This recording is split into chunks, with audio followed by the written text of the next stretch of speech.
saying I can't get better. I promise they all lying on my confidence.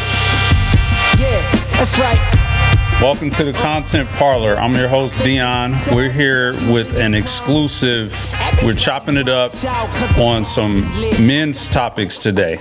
This series that we've started is really for those in the community trying to navigate, number one, what it's like being a man today. Number two, navigating being a creative and content creator in the 2020s. You know, I hate to date it, but you know, it's important to deal with what's going on right now. It's so different. So different. So let me have you introduce yourself. You know, we haven't had you on the show before. Right. We're in the beautiful, illustrious Content Parlor studio. Woo woo! Yeah, tell the people who you are and a little bit about yourself. Absolutely. So my name is Timothy Moore, aka the Clarity Doctor. Business owner, entrepreneur, creative, technologist. I've been doing technology for 20 years. I do spoken word, poetry. I like to put on events. I do facilitate men's meetings and men's events and just really empowering men. Mm-hmm. My business is the Clarity Doctor, coaching and consulting. I help entrepreneurs go from blaming to blooming and from excuses to execution. And I started that because it's my own journey. Mm-hmm. I spent the majority of my life blaming my dad because he wasn't around. And I blamed him because I got a divorce. I blamed him because I got married. I blamed him because finances was all messed up. So he caught the blame for everything. If he would have been there, in my mind, those things wouldn't happen because he would have taught me. Mm-hmm. But then it was when he died, I saw him in the casket and tears were flowing and I didn't know why I was crying. And then the epiphany hit. I was crying because I couldn't blame him anymore. It was obvious that he was never coming to save me. He was never coming to download manhood into me. He's dead. And then the other part was, you got to take accountability now. Yeah. So all those failures and things that didn't go right, it was all on me. Yeah. So that was when I really heard God was like, you need to get your life together and you need to sit down and figure it out. Yeah. And so it was through writing vision. And so I sat down and wrote myself a vision statement. And ever since then, the trajectory of my whole life just changed. You know? And then I saw, you know what, people need this.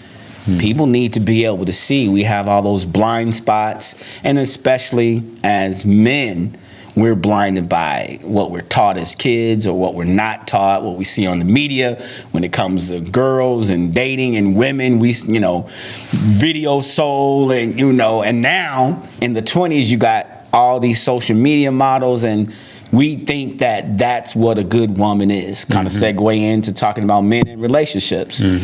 And so we see the Instagram models, we see, Facebook and, all those different things. And we're like, oh, that's what I want. Right.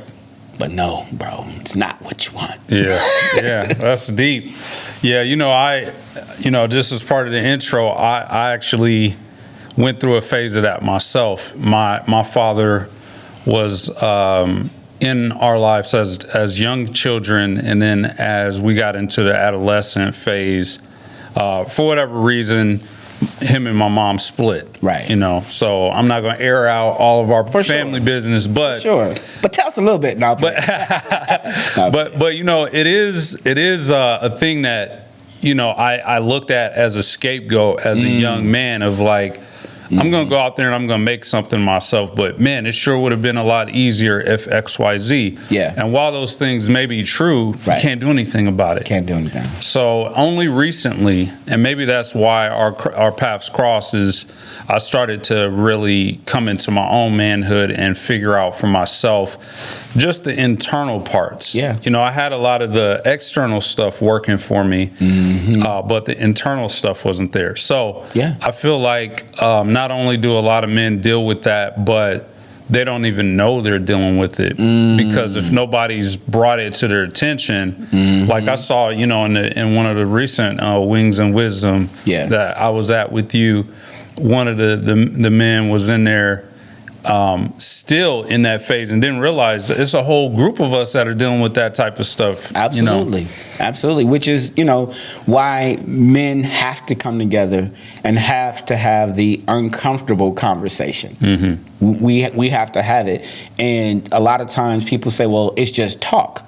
Well, we don't understand that talking is how you release energy. Mm-hmm. And those feelings are associated with the thoughts.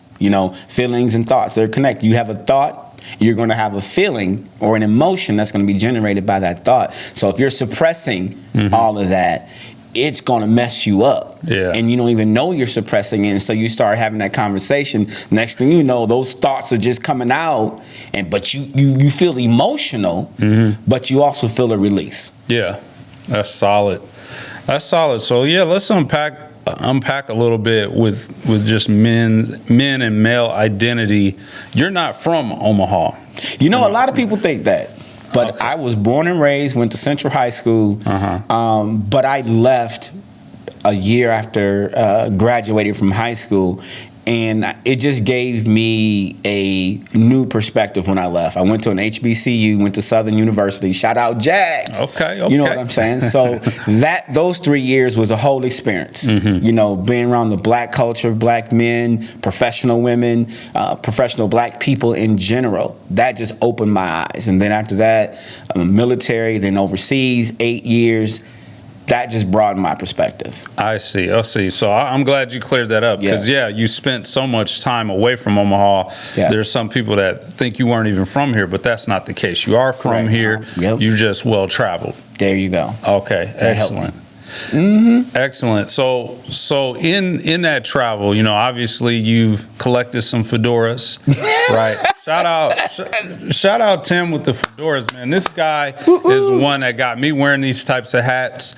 I just had to point it out because the people are watching this and they don't necessarily understand why you're so fresh. They don't understand it, but there's a technique to this. There's a technique and there's intention.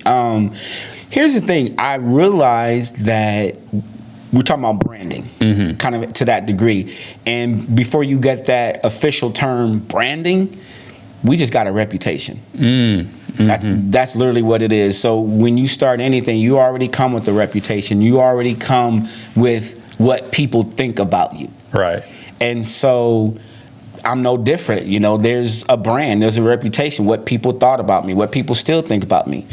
But the thing is to be intentional about what you think about yourself and how you want to show up. How do I want to appear? Not what I want people to think about me, but what I see about myself and what I choose to present. I like this look. Yeah. It feels good to me. Yeah. So I'm going to show up this way, and you rock with it or you don't. Right. No, I feel that 100%. Last year, going into spring, I went through my entire wardrobe and I just looked at everything and I was like, I don't want to wear this anymore. And I just started changing my whole wardrobe. Yeah. And it started off kind of inspired by like an African prince type of look. And then it's kind of evolved into, for lack of better words, like an Americanized version of that. So I blend pieces of African attire with the American, almost like Miami Vice type of blend. So that's where I'm at with mine. But it also went into the colors. Like a lot of people don't realize that their favorite color may not complement their skin tones very well. Facts. And so you have to find that compromise where you actually like what you wear, but if the idea is also to communicate to others, right, then you want to make sure that the colors that you wear, the style that you wear actually communicates what you're trying to say. Yeah. And that may not feel as familiar as your old clothing. Come on, bro. But if it communicates that and it's a little tighter in the chest, go ahead and wear it anyway because you're getting the result that you want. Man, that's so good. That's so spot on. And I love that you said that because, I connect with that. I resonate with, because sometimes if you don't have that conversation out loud with somebody else, you feel crazy.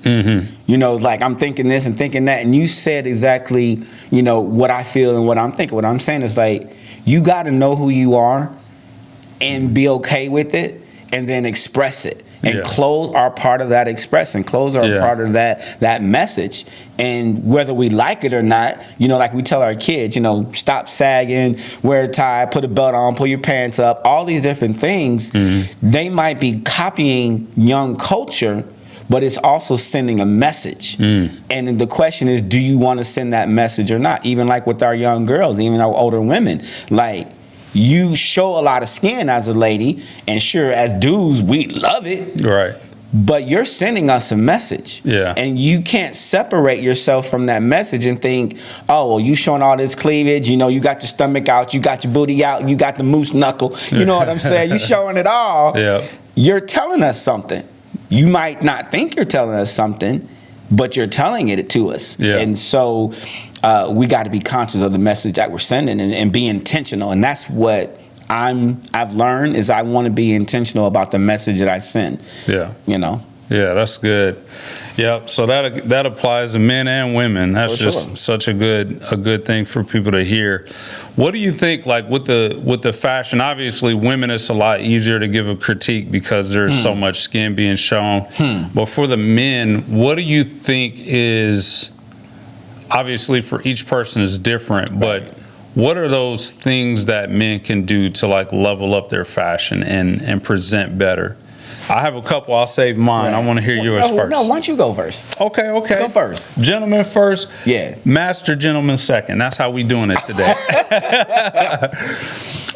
So my thoughts on it are, first of all, I didn't go to HBCU, but I did learn from my instructor that the majority of what you're saying is not coming out of your mouth, it's coming out of the way that you present yourself. And so I think, first of all, fashion is the easiest way for you to say something to someone.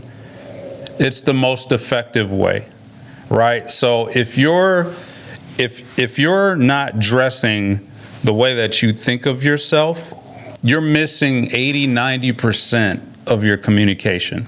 God, bar. See, that's why you went first. Bruh. Ain't that something? I could just sit in that moment right there, man. Yeah. I mean, easy. Would you say 89%? And it's just so easy. Just like that message just speaks so loud and clear. Soon as you walk into a room, your dress starts speaking to the whole room. Right.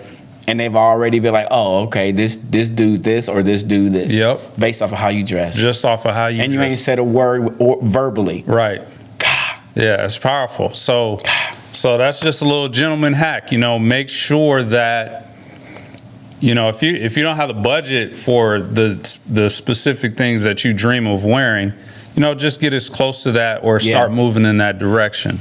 And the Goodwill is a major hack. A lot of before I had the money to buy like pieces that were exactly what I wanted, and I don't have like this crazy like closet. I'm not gonna hype myself up, but before I could even get to where I'm at right now, I was at the Goodwill, bro. Like 10 years ago when people were seeing me, that was all like off the Goodwill shelves. So, and people, I passed. Right. I passed for a lot of people was like, man, he looks rich. Right. Yeah. You passed. I like that.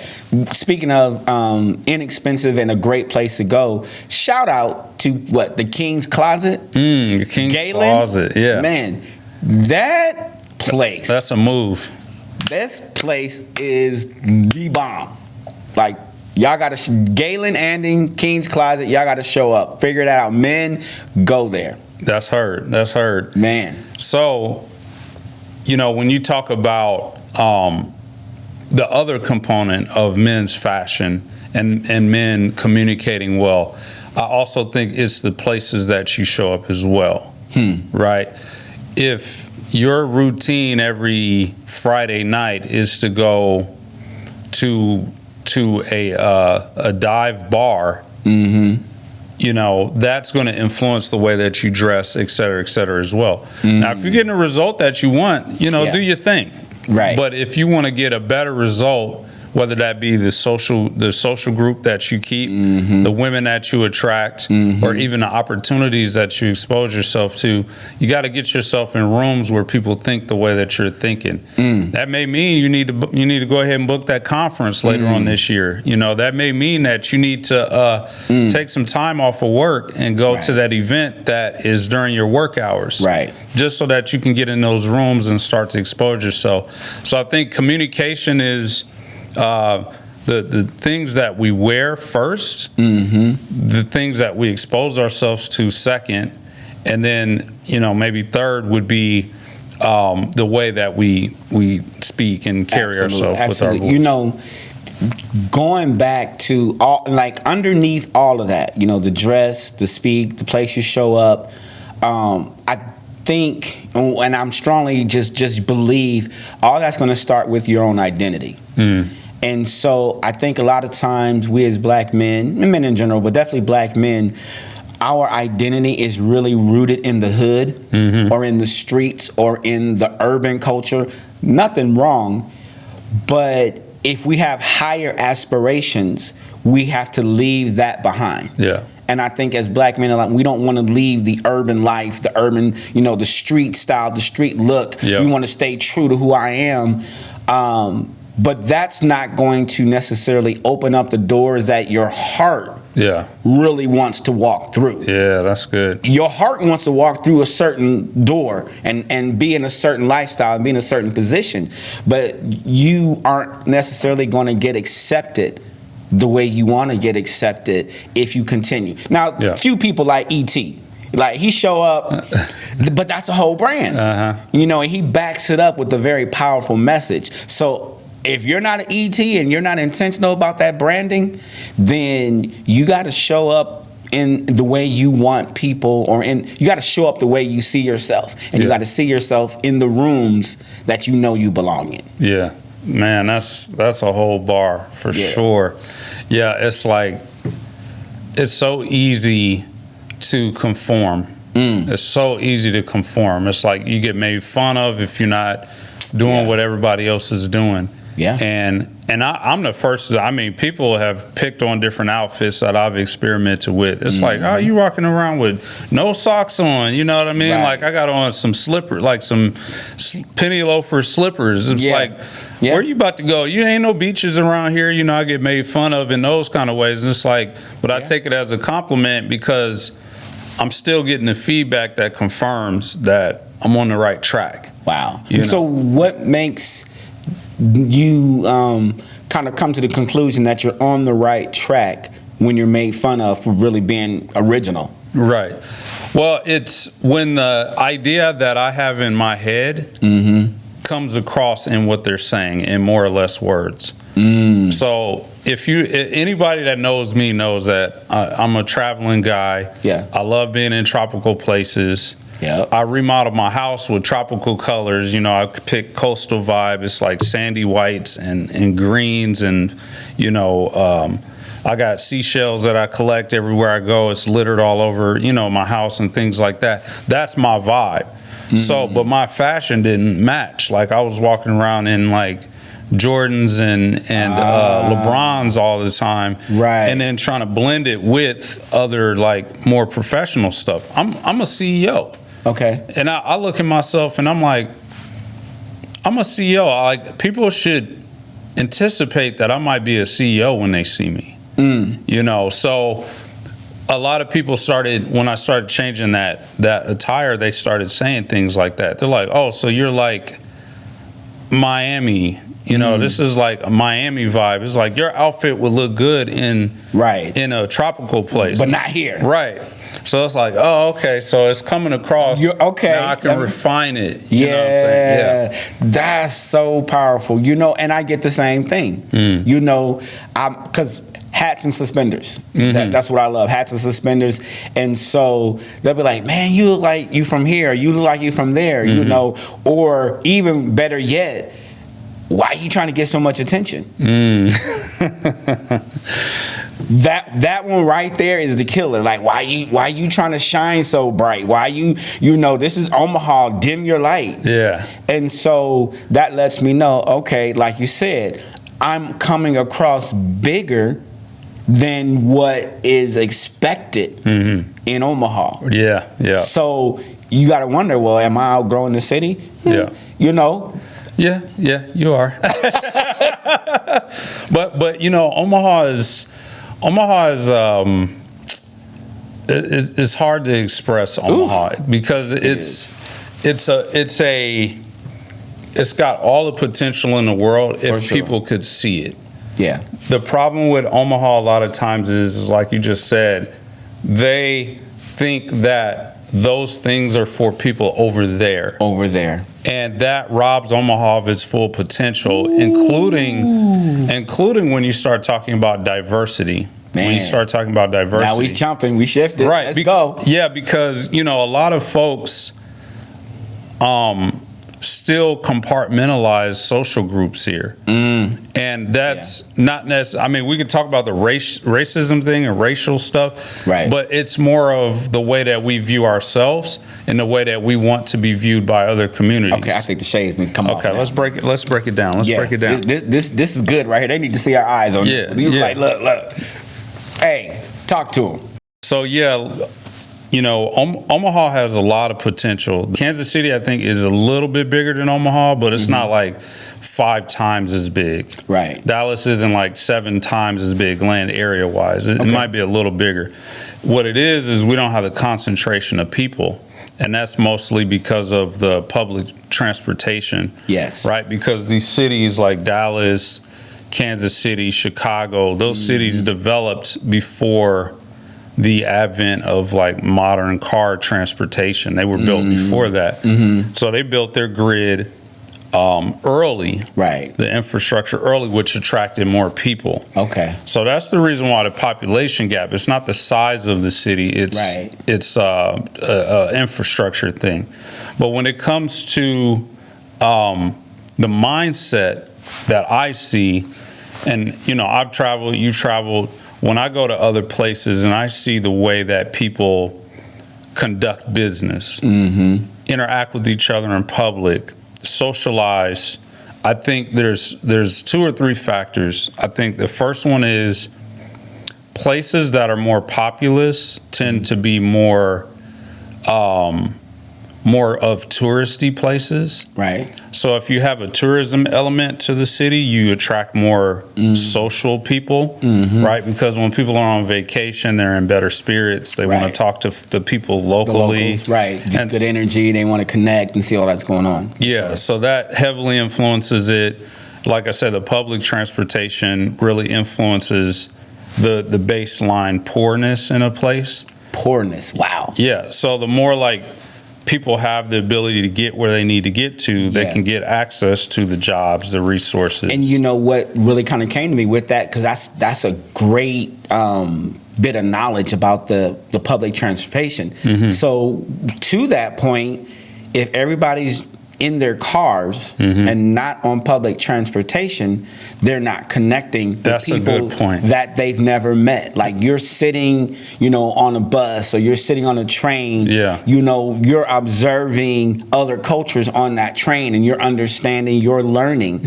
We don't have that experience here in Omaha greatly. You don't even get to connect with, like, there's a lot of people who never connect with white people or Hispanic or Africans. They've never been on a bus with them. You know, they may never ever have to be in a store with them. Public transportation from, you know, downtown out to 200 and 300, if it went out that far, it would connect people, messages, it would connect cultures, but it's not. We're divided. Man, that's so powerful. That is a beautiful observation, because I just think, like, you know, when we talk about the dating, and I know we're going to get into that a little bit later, but when you talk about the dating culture here, I mean, where do you see a girl that you don't work with and that you don't, like, go to church with? Where do you see her multiple times enough to build up your confidence to want to talk to her? In Omaha, those moments are very rare. Like, you usually got like a 2-minute window to holler at a girl, and because you're in passing, right? Wow. Even if you go to the gym with the girl, she's on her way out, you're on your way in. You're on your way out, she's on her way in. Wow. She's doing leg day, you're doing arm day, so it doesn't make sense for you to go over there to the machine she's at. Not that I'm saying people should pick up people at a gym. Or saying that you shouldn't. I'm just saying it's something that, could possibly happen. But shoot your shot, player. But yeah, those organic moments don't happen as much. So where do people mix here? Like, where do cultures mix?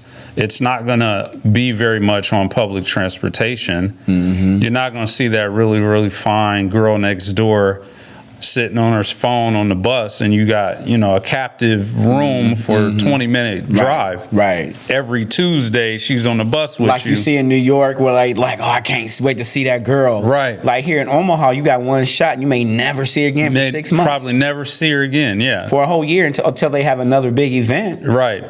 And she probably drove past you in traffic 100 times, but she got her window up. So, So, that is a very good observation. Wow. And I also think that the other thing in Omaha is just the quadrant system that's here. It's like the Latinos over here, the Caucasians out in, Southwest, predominantly Southwest Omaha, they kind of dominate that. African American is like the Northeast quadrant. Right. The Asians, immigrants, they have a larger footprint. Not saying that we're monoliths, but they have a larger footprint maybe in Northwest Omaha. Okay. The Vietnamese. I have several friends that live in Northwest Omaha who are, Vietnamese, And I always Chinese. wonder what area of town, because I know there's a huge population of Asian here, and not just Indian Asian, but, like the Orient, I guess, so to speak. Like I'll see them at UNO.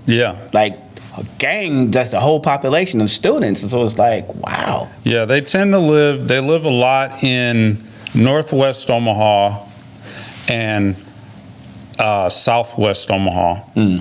Again, they live all over. There's probably some in North Omaha too, just like you see Latinos in North Omaha. Killing it. Yeah, so hey, we welcome y'all. We love y'all. Come on in. But it's a little bit too segregated for cultures to blend here. And like you're saying, and then when you do finally try to socialize, I just think about this lady at the gas station last night. She was like, hey, how's it going, or something like that, and I was like, windy and cold, because that's the easiest icebreaker, right, is to talk about the weather. So I said that to her. She took offense to it, because she was looking for a connection with somebody, and then when I didn't give her a more deep answer, and it was a misread. Because she felt like you was just she thought I was deuces. Right, yes, and she was standing at this door, and I went in over here because I thought she was smoking a cigarette. Okay, so it's like, oh, okay. Well, first of all, I don't smoke cigarettes. So I don't want to walk through your smoke. Second of all, I don't want to interrupt what you're doing, so I'll catch you on the other side, So I went in this way. She thought she was holding the door for me, and I was avoiding her. It was just a big mystery. But see, these are some of the things that... Did you figure it out? Or did you just let it go? I figured it out on my way out of the store. But it was too late? It was too late. She was gone? No, she was also the cashier, so it was late. It was not a lot of people. You didn't go back and fix it? Well, so she went in. She finished her cigarette or whatever. She went in. I'm looking for my little, healthy snack. So anyway, I went up to the counter. She was there. And then I tried to talk again. It's like, so blah, blah, blah. This lady looked up in the air and was like, thank you, have a nice day, and handed me, my stuff. Wow. So she had already checked out at the front door. It's like, oh, he doesn't want to talk to me. He doesn't want to be around me. It's like, no, I want to talk to you. So what was her nationality? Caucasian. Wow. She's Caucasian. But these are the mysteries that happen in Omaha a lot. We were out filming, me and my nephew were out filming some content downtown last summer, and the lady's coming towards us with her, they're on a date or something downtown. Okay. I'm dressed, I got on a full I'm dressed for content. Like I'm dressed fresh, my hair is cut, like I'm ready to go. I mean, I was more locked in than this. Like I was very well dressed. And so I'm on my game face, you know, I'm walking, you know, I'm like, yeah, you know what I'm saying? Y'all know y'all messing with. I'm showing up like I want to show up. Right. And she made sure to like stop in front of me to disrupt what we were doing, because she didn't like the fact that or at least it seemed that she didn't like the fact that I was so overconfident. And this is a misread, right? Okay. Because she didn't know the context of why I'm exaggerating my confidence, because we're shooting content, right? You know, so wow. Yeah, so those moments happen a lot here just because of misreads, because our cultures are so divided that those folks from other cultures don't know how to interact with folks from other cultures. Yeah. And it's a lot of that, I think, public transportation, but just like public interaction. Tourism would cause it. Tourism is very moderate here. You have College World Series, Berkshire.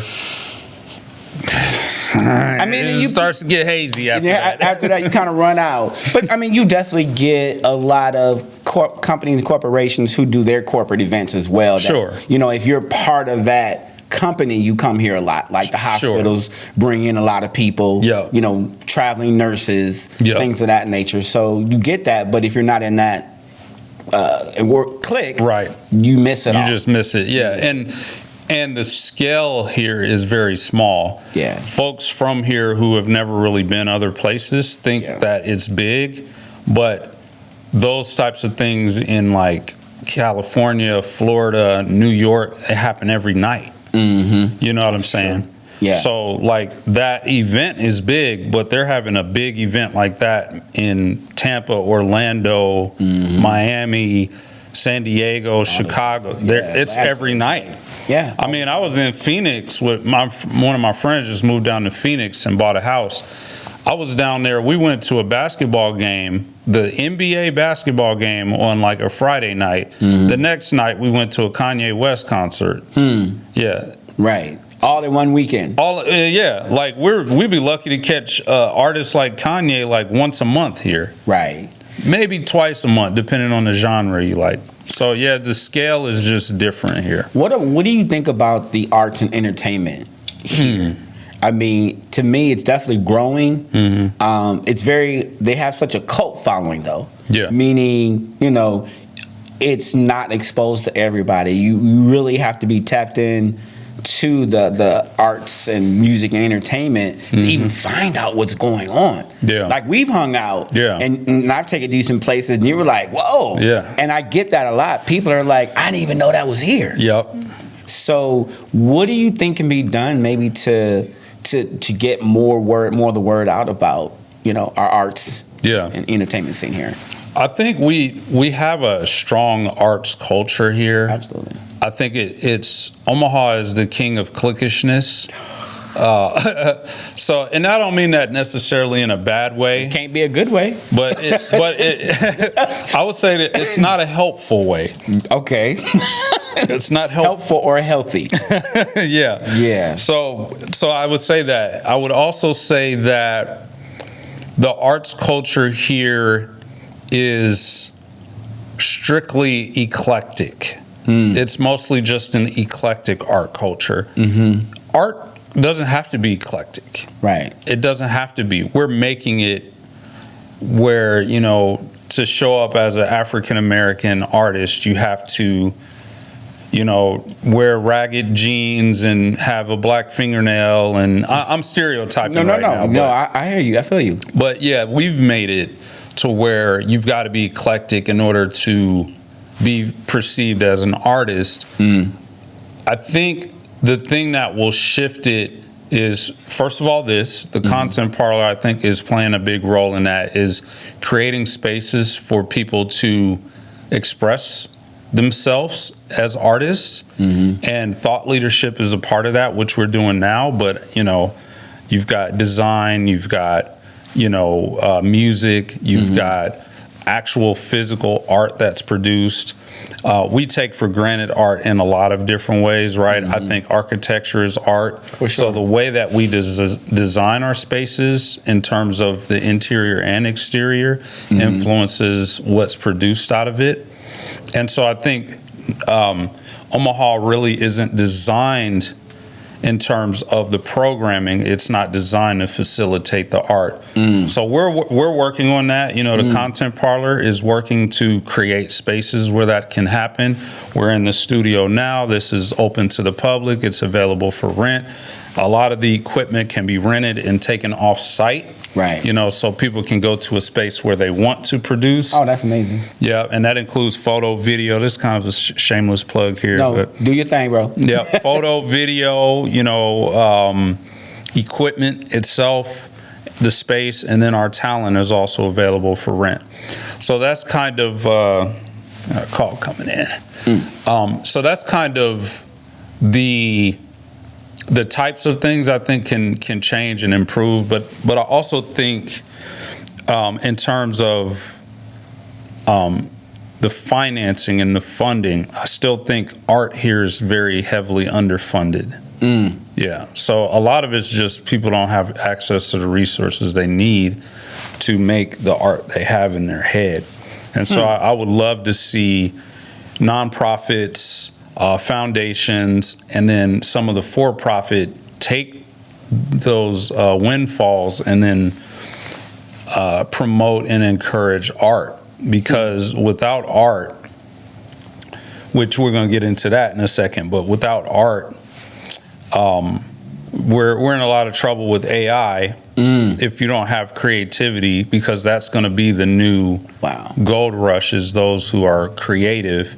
And then I also think without art, you don't get research and development, because that's basically what R&D is art. It's experimenting, it's playing around with, it's using the science and then coming up with creative things out of it. Wow, that's so good. So it goes both ways. It's not that I'm saying eclectic is bad. Eclectic is dope, and there's a lot of really, really well versed and talented eclectic artists in Omaha. There's a ton of them. So what do you think about what is that downtown hot shops? Hot shops, that whole area. What is it called?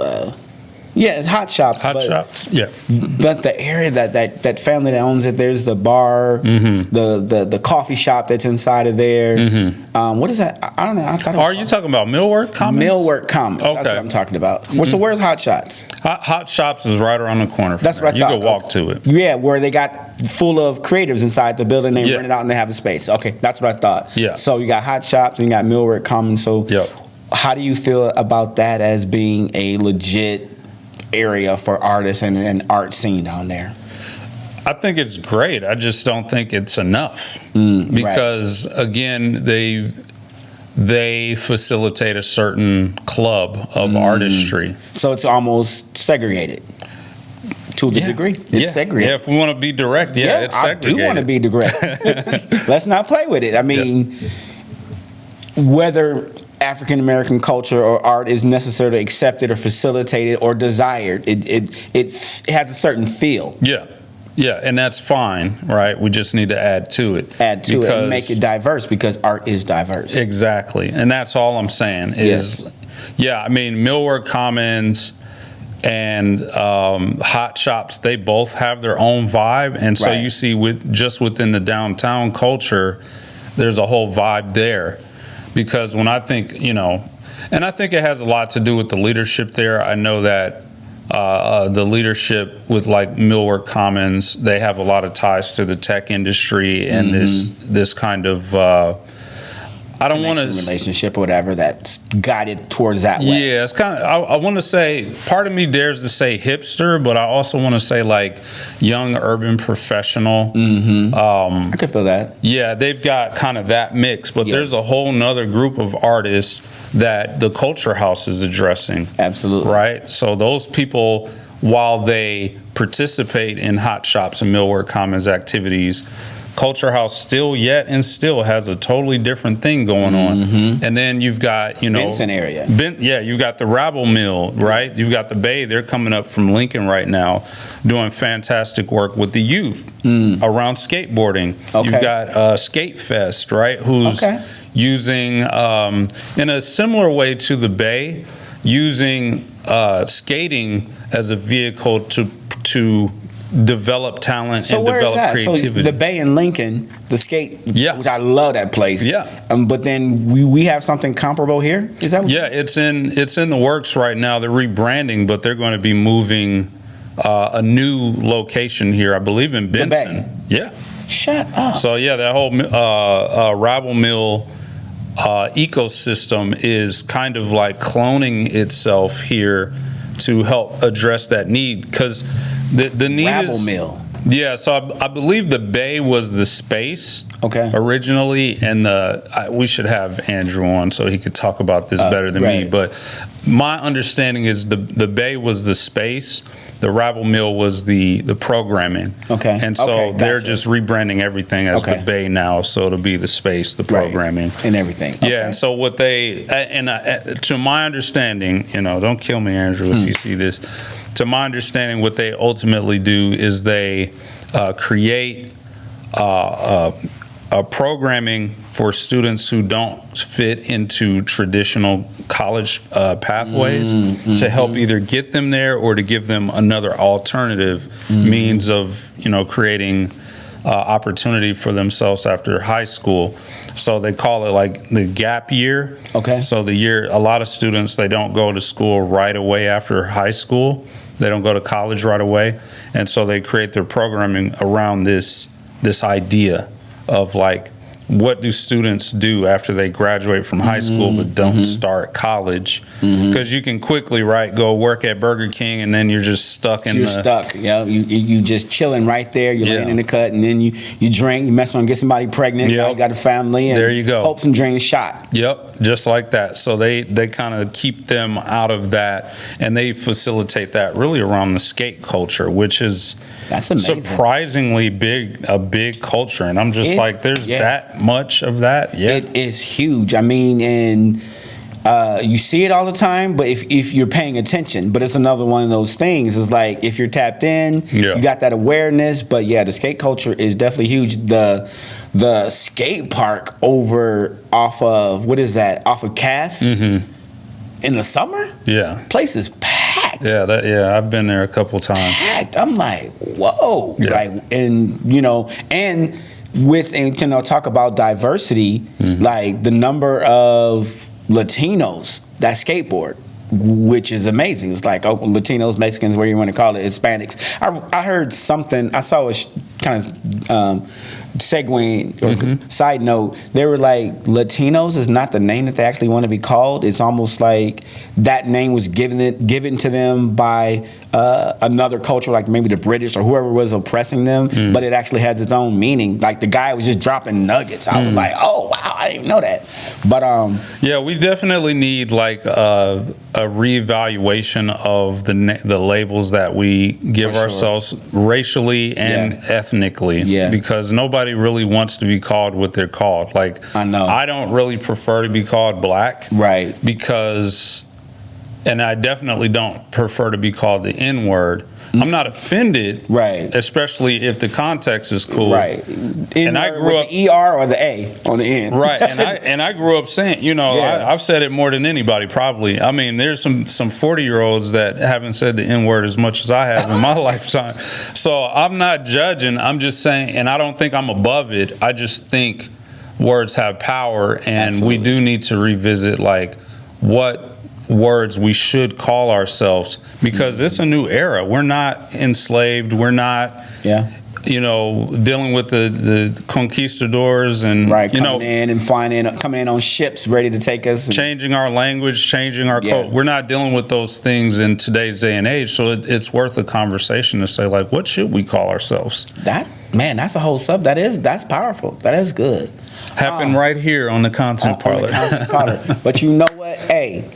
Speaking of time changes and in a different world, let's talk AI. Okay, let's get into it. Let's talk AI, because I know you big on it. That's your lane. For me, I didn't want to touch it. I'm in tech.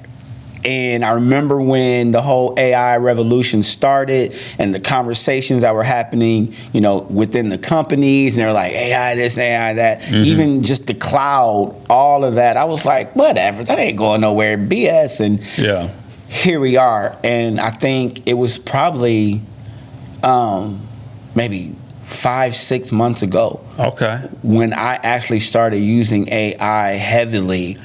And I've been blown away by it. And I know, you got early adopters, you got late adopters, and all those different kind of things. Yep. And we're still early in the adoption phase. Facts. So I don't feel behind the curveball, like, oh my God, it's too late.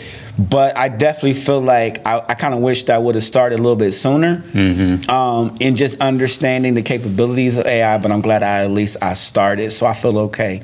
But can talk about some of the uses for AI as a small business. Yeah. For all of you entrepreneurs and small business owners, how can they leverage AI to really improve the efficiency and the effectiveness of their small business?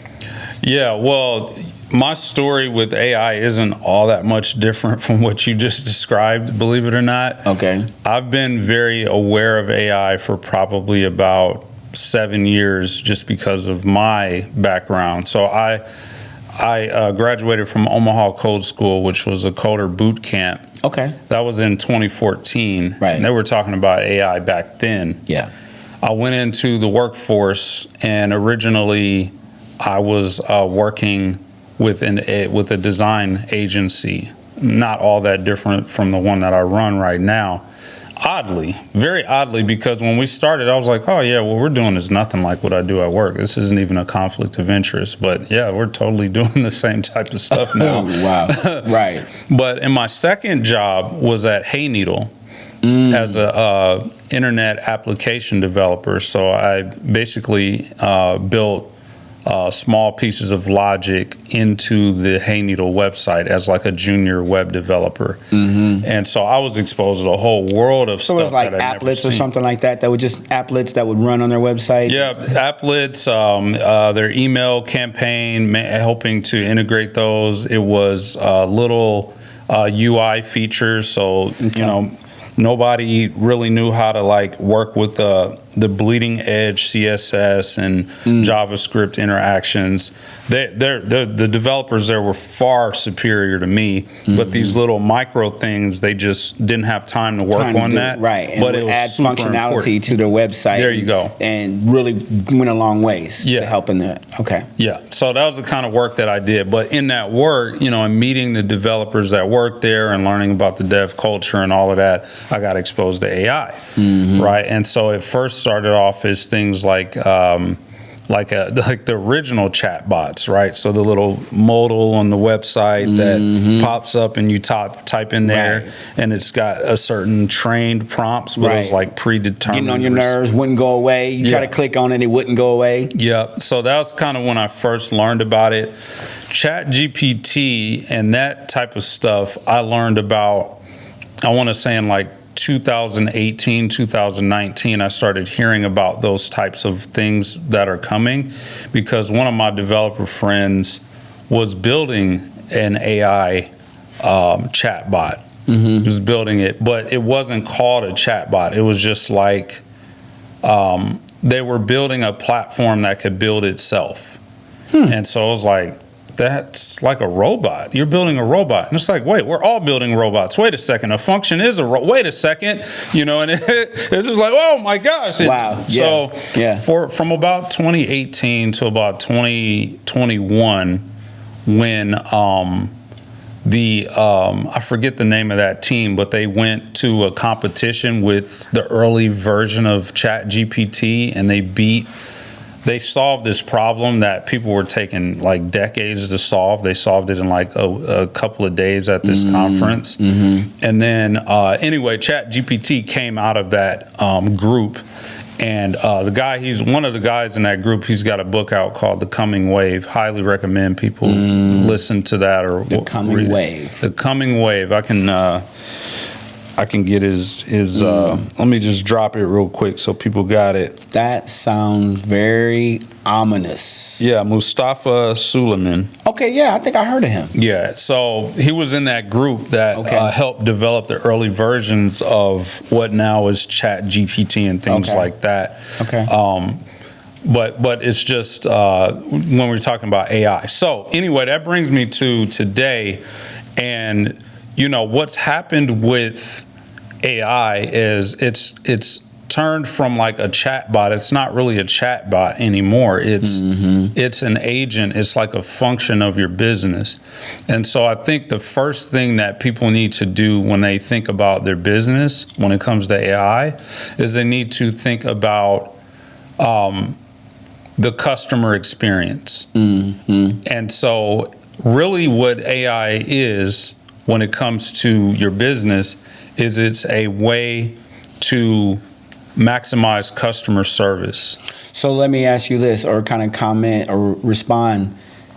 What I'm hearing right now is you can really see AI as like another employee. Yes, that's what it is. It's another employee. Now, the fear is that it's going to replace employees, but I think as AI adds value, it's actually going to increase demand and cause you to need to hire more people who are AI aware, who are good or skilled at it. Skilled at it, AI aware. You are skilled at it, yeah. Yeah. So an example of this is like we use AI and we don't even realize it, right? So like my business, for example, we have a full-time full-time video editor. When he started off, we had maybe 2 or 3 software tools that we use for video. Okay. Now we probably have like 10. Okay. Those are agents, or they serve a function that he used to have to do manually. We haven't cut the number of jobs that we have. We actually have increased the number of jobs that we have. But what it's done is it's allowed him to increase his quality, increase his speed. Right, yeah. So that's what AI, that's how people have to look at it. Now, the software tools people should use, it depends on their business. But I think if you're going to start anywhere, you absolutely have to have Chat GPT and just start using it and discovering how you can use it. I can give some people some nuggets on like some suggestions that they can use Chat GPT for. Yeah. So a great way to use it is automating proofreading and automating brainstorming. It's really good at, so the problem with like, a lot of people don't realize how powerful Chat GPT is, but the problem with Google search is that it is crawling the internet and it is giving you results, right? But it's not scanning those results, reading them, and then giving you a summary of all of those results. So it's your job to still go to each individual website, right, read the text, and then make a determination. You can get on Chat GPT and do something like, let's say you're in the market for a new truck. You can go on, so a Google search would be like, let's say you want to compare the specs between a Ford F-150, an electric truck, so the Cybertruck, the Rivian, and the Chevy Silverado 2500 hybrid. Let's just say there is one. Or maybe Toyota has a hybrid one. Toyota's got some hybrid. So there might not be a website that compares those side by side. So you might be able to get a website that has 2 of those or maybe 3 of them, but not all of them. You can go on Chat GPT and just type in a prompt or use your voice dictation and just say, I'm in the market for a truck. I want to know what the key differences are between this, right? And I'm not sure if I should buy an electric vehicle or a gas-powered vehicle for these reasons. And also, here's my routine. I tend to drive from downtown to this place. Wow. Are there going to be enough charging stations? These are the things I'm considering. Can you give me a summary of the top 2 that you would recommend based on this route? Yeah. And explain why as if I'm an 18-year-old. Wow. So it will take all of that and then it'll say, oh, okay. And then you want the processing, data analyzing. Based on this, I think here are the top 2. Wow. And it won't even give you the rest of the stuff. Right. That's ChatGPT. So it's a massive search tool. And that's why you see Google developing Gemini. Right, and it pops up, and when you ask it questions now, you got that AI Gemini pop up now with those results. Yeah. Which is powerful. Yeah. Man, that's huge. So it tabulates, correlates, associates, connects, and gives you an output. Yeah. Yeah. Extremely powerful. So those are 2 like really simple ways to use it. You know, number 1 is for, again, to recap, number 1 is for brainstorming, or I guess that was number 2. Number 1 would be for proofreading. So if you're making a proposal, right, it's great at helping you write proposals. It would be great at helping you respond to a complicated message. So those are 2 things for ChatGPT.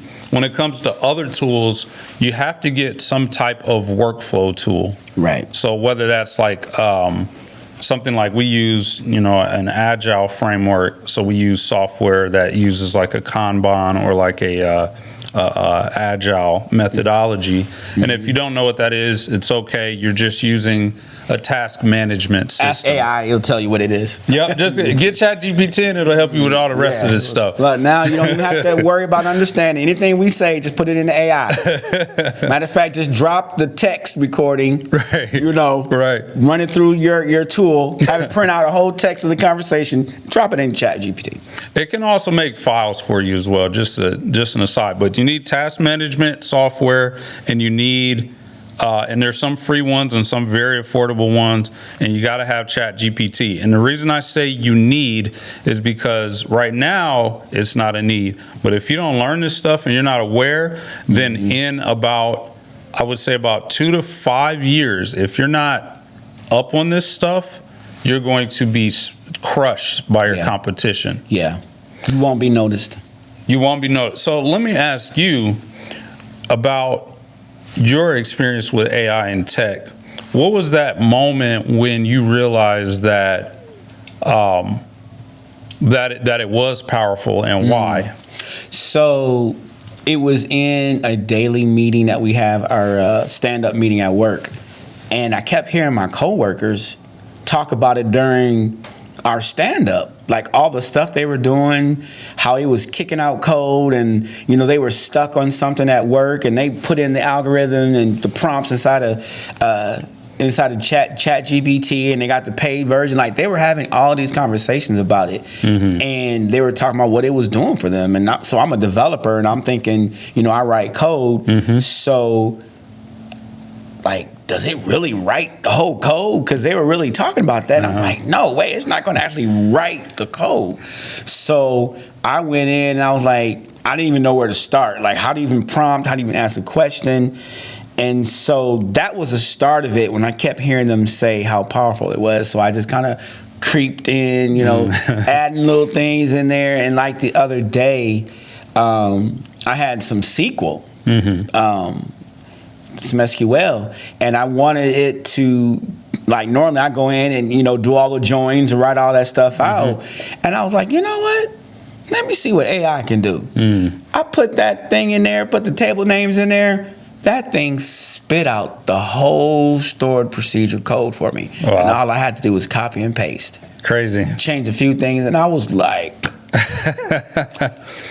this is crazy. And this is version 1, right? Like, where's it going to be in 5-10 years? Blew my mind. And so with that, you got to really understand it, like a lot of people, you know, they're saying is, you know, companies are going to want AI savvy employees. So sure, it can replace your employees, but it can also build your capacity where you'll need more employees who are AI savvy to be able to give that company more output. Because the companies are going to get greedy. They're going to be like, oh, it can do all that. I need more, employees to manage all this and do that. And to you're going to just have a whole. I can just see them sitting at computers, just programming an AI. Using the tool and not even doing anything other than that. And even like in the movie industry, I was just hearing them talk about how where, just creating a film, you got a script writer, you got a production writer, you got this. You got one AI tool that can give you the script, that can give you the video, that can do all that. So you don't necessarily need 15 people maybe to run a movie now. You might just need 3. And they have a specific role just to, use AI to give me the script, use AI to get the video, use AI for this, and, you got the output. Man, I think that's a good point from content creators and understanding that AI it's coming for you. It's coming for you. Yeah, you have to be aware that this AI, it can do more, because even we had a conversation with one of my employees in our last episode, and she was like, I don't think it's really able to be creative and stuff. It's able to be creative too. Yeah, it's gonna come. I was watching this conference online, and so I'm a vision writer. I help people write vision statements and format taglines and mission statements. I saw someone use ChatGPT to basically create a whole brand for someone. So all she did was put in, okay, I have a guy who does real estate, and he also likes, helping people. Give me a tagline for fusing both of those things that he does together. That thing spit out this thing, and I was like, wow. And then she was like, okay, well, add to this tell me how I would do this and add a jingle to it, and just start feeding it and create it and give me some colors to go along. His personality is XYZ. Based on that personality, just kicked out all this stuff. Right.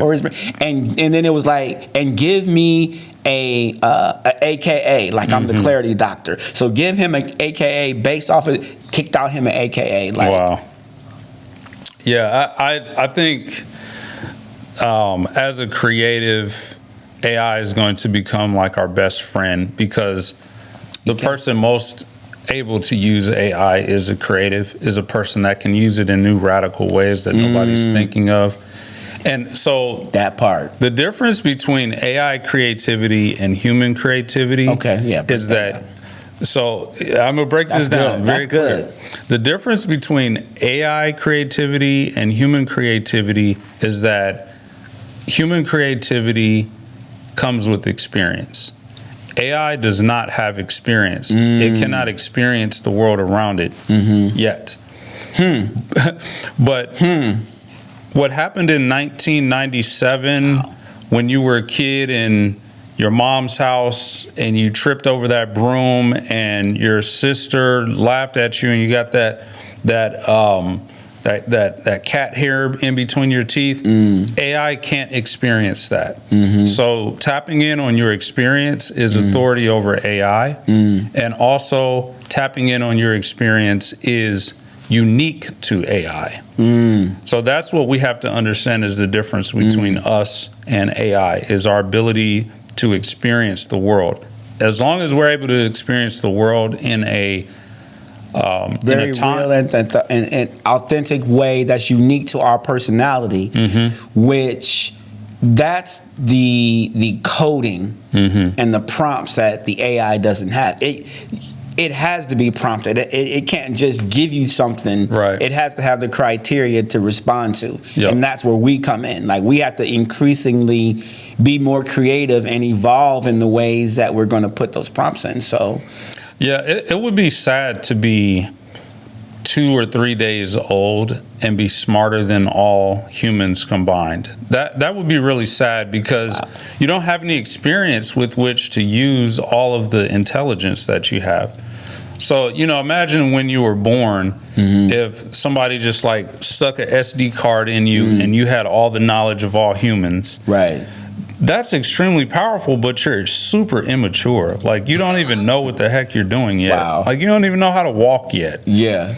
But you have all of this knowledge. So that's the difference between us and AI is we're like... It's an infant, a smart infant. It's a really smart, super intelligent baby. Baby. Yeah, for sure. You're still getting dunked on. Wow. Like, you have to...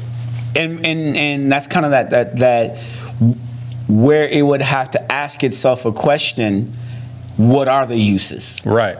Like right now, it's gonna sit there waiting for a prompt, but for it to start prompting on its own, that'd be the scary part. Well, and part of the problem is that there's a limited amount of human data available online. Right. I would say the vast majority of human intelligence is not books and still. No, it's not. It's in our heads. Well, yeah, unless we wrote it. That's for sure. Unless we. And how much do people actually write of what happens? A portion of it, right? But we don't write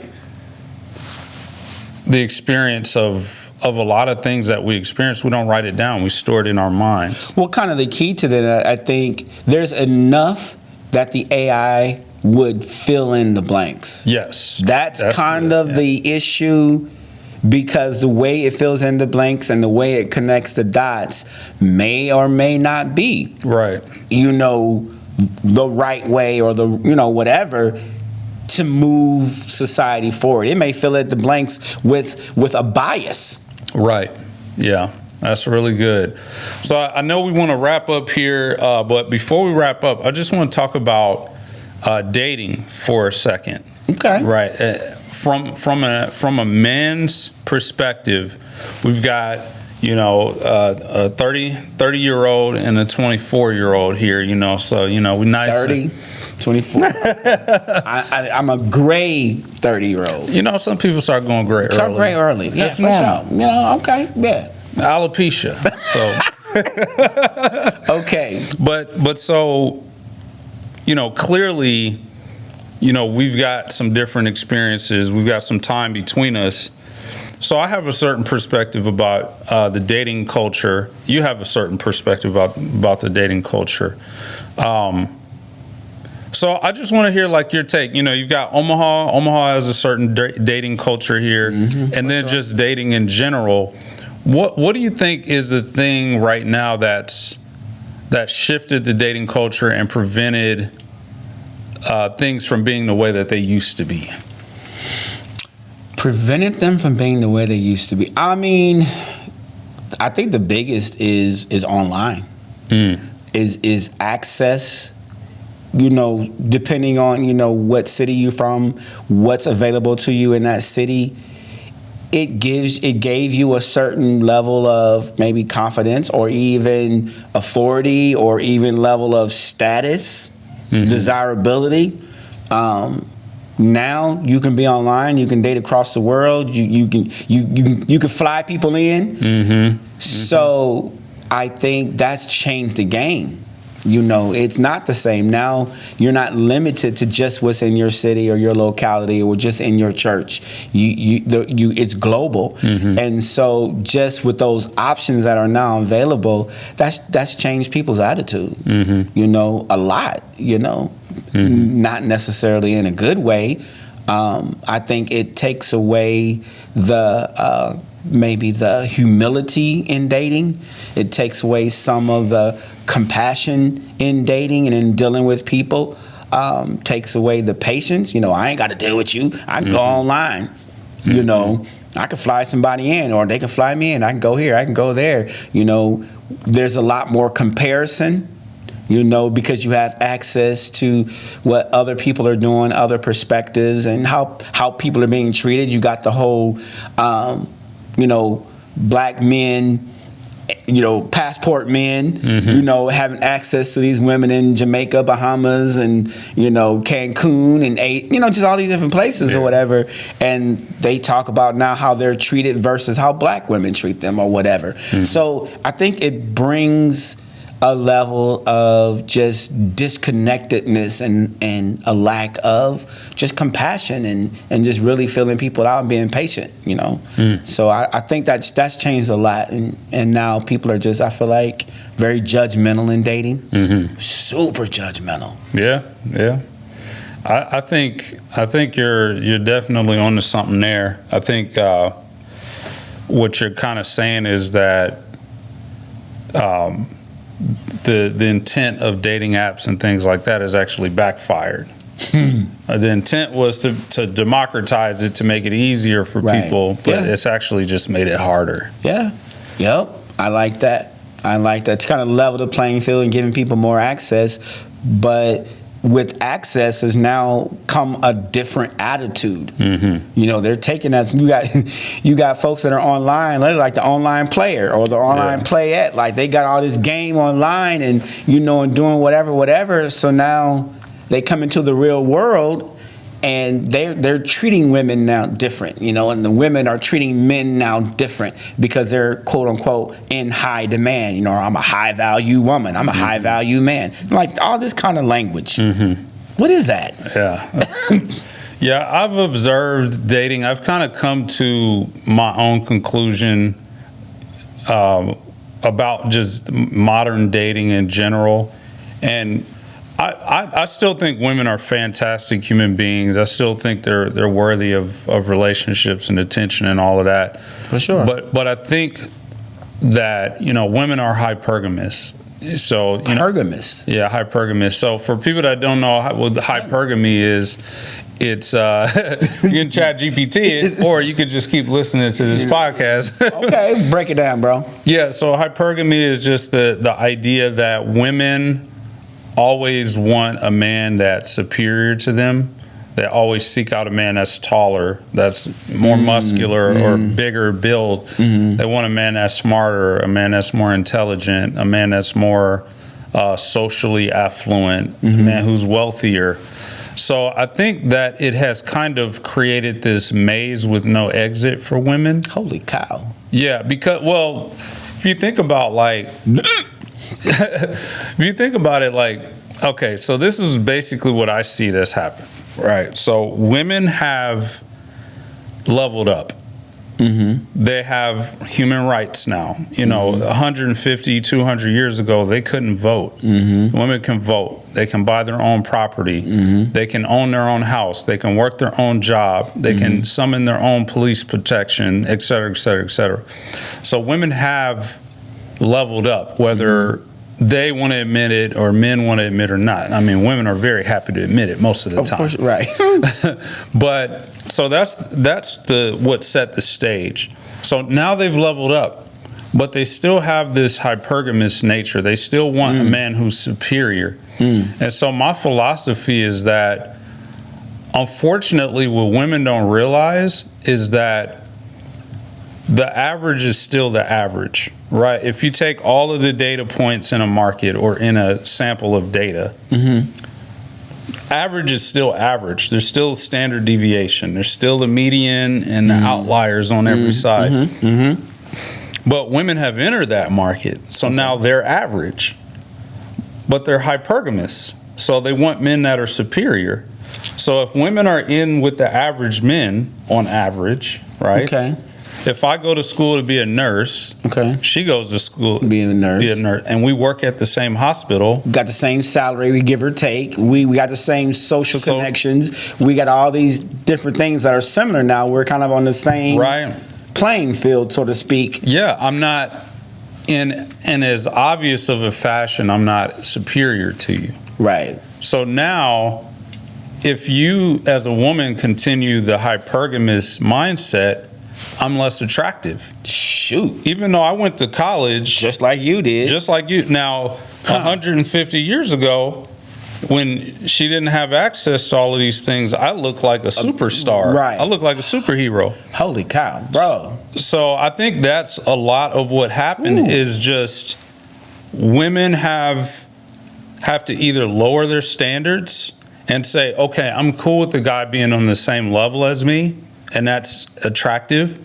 or be willing to accept what at least during a certain period of time, a man might be a little below, less, a little beneath in certain areas. Yeah. Until they come together. Right. And maybe, what do you, I guess you want to say, through their partnership or through their connection, through their collaboration, he kind of levels up because she has some piece of that. Right. That kind of pushes him forward, and he's like, all right. Yeah. Like, I just needed you to say this to me. Yeah. And boom. Yeah. He's off to the races just by that one thing, and she's like, go, baby. Yep. You know, and she's right there. Let's go. Now she's got that man who's leveled up. Right.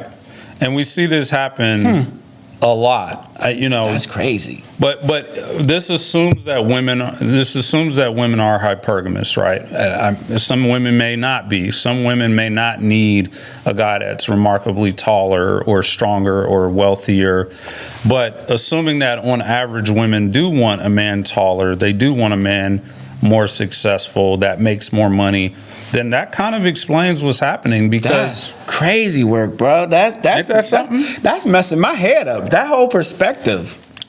But it's crazy though, right? Because if women could see it from that angle, they would see that the guys that they're not impressed with are actually doing quite well. It's just they're doing well alongside them. And so that should be okay. It doesn't look amazing anymore. Right. It looks just average, and they're all, you just an average dude. Yeah. You making $60K, I'm making 55. Right. You're just an average dude. Yeah, you doing the same as me. You're not special, but no, he is special. You know what I mean? And then so the other side is now the trap, the door that's been slammed shut and the handle's been knocked off of it, is that it doesn't matter how much men level up. Because if I level up, right, let's say I level up and I'm a millionaire now.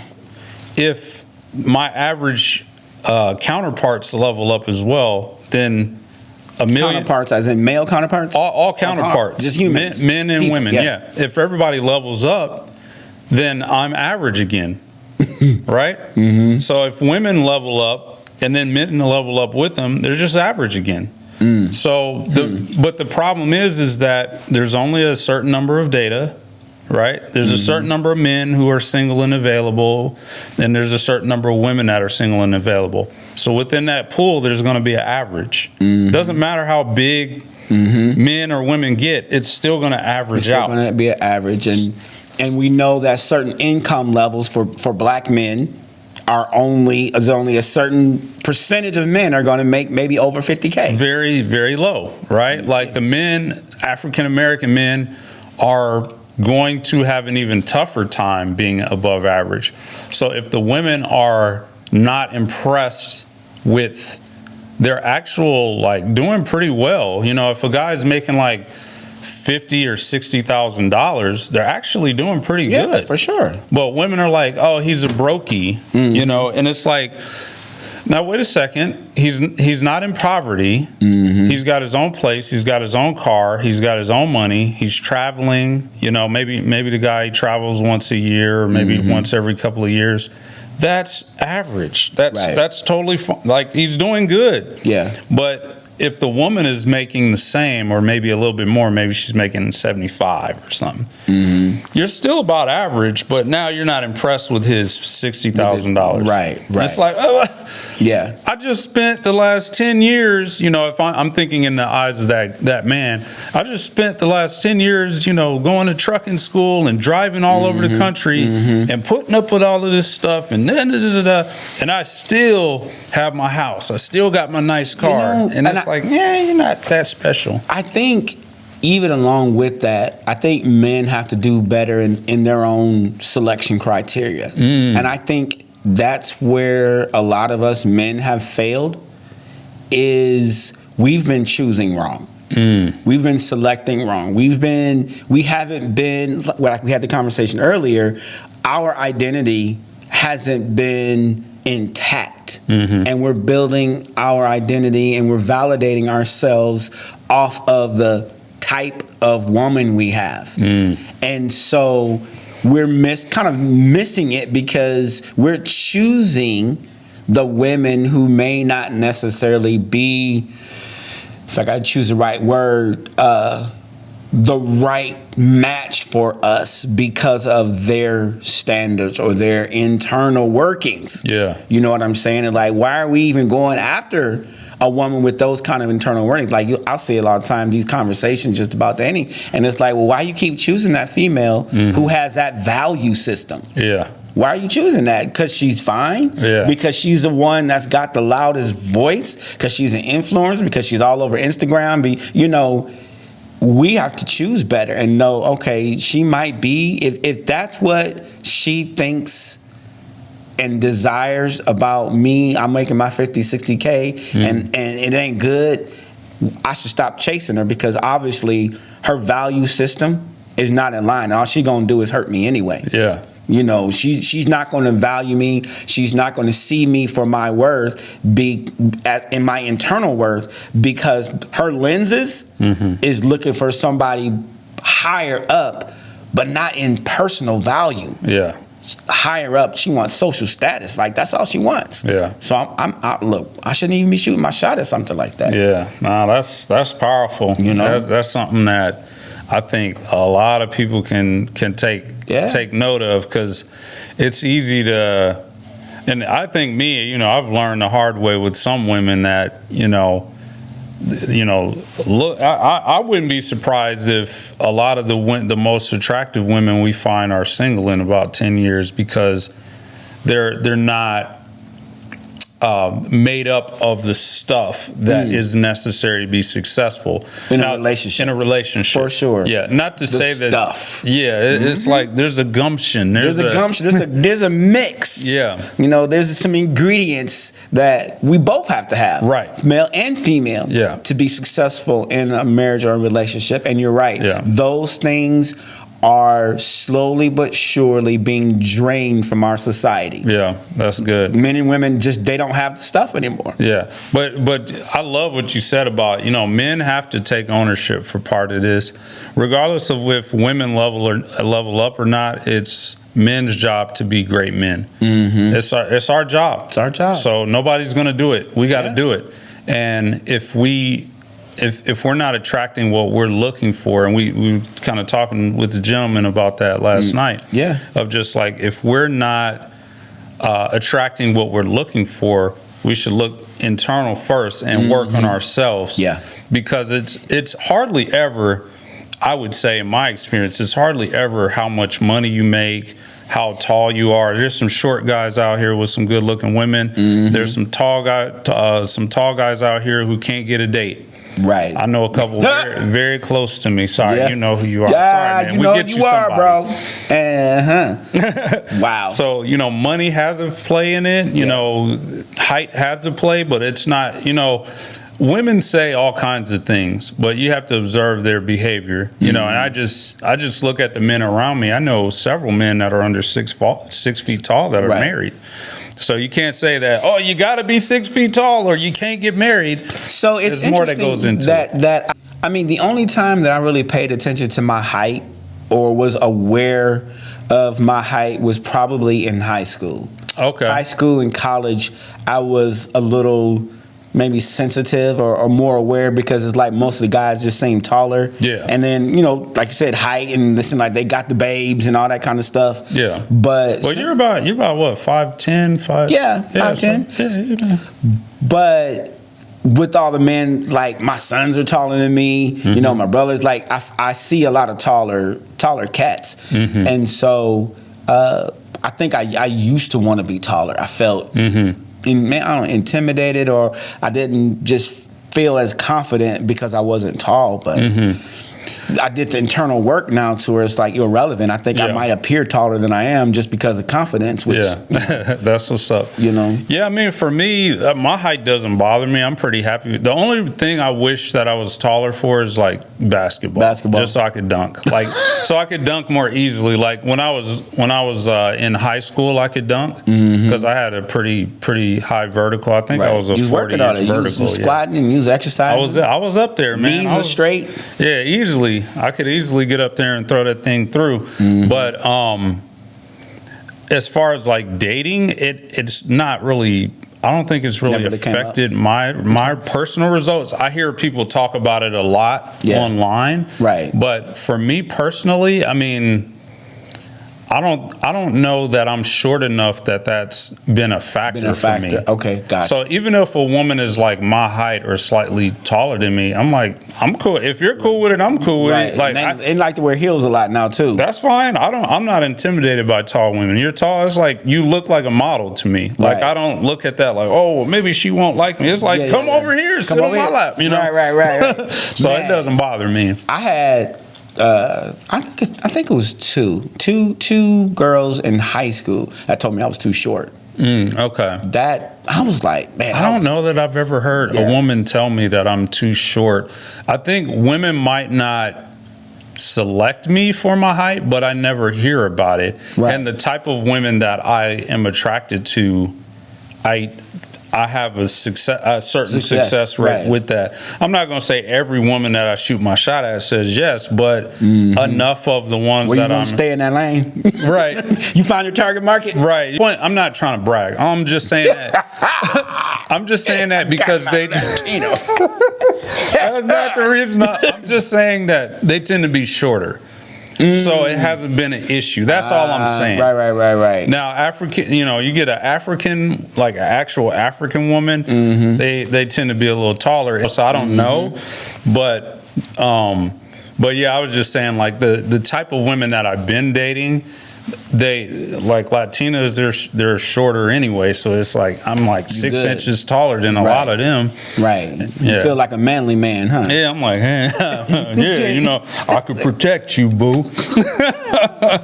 Wow. Okay. But yeah, I'm intrigued by the height thing because the people that are most outspoken don't necessarily represent the real opinions of women. And I see men our height have relationships, so I'm not sure it's really that big of a thing. You're right. I mean, the internet world, I mean, like they said, the internet is filthy, is foul. Like, that whole world, like, you don't even know what's true. A lot of it's trolls. I mean, so you can't, it's hard not to, but, you can't just stake what's really going on off what's on the internet because people just be out there having just wilding out. For real. Saying whatever.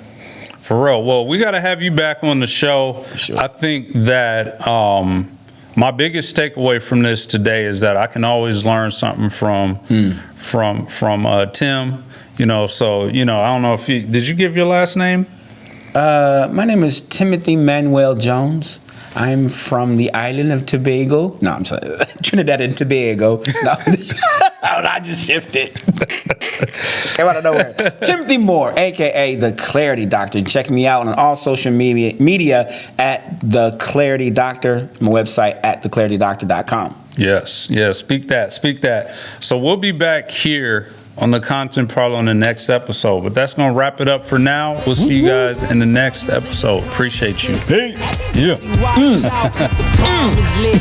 That's dope. Confidence, that's right. Confidence, yeah.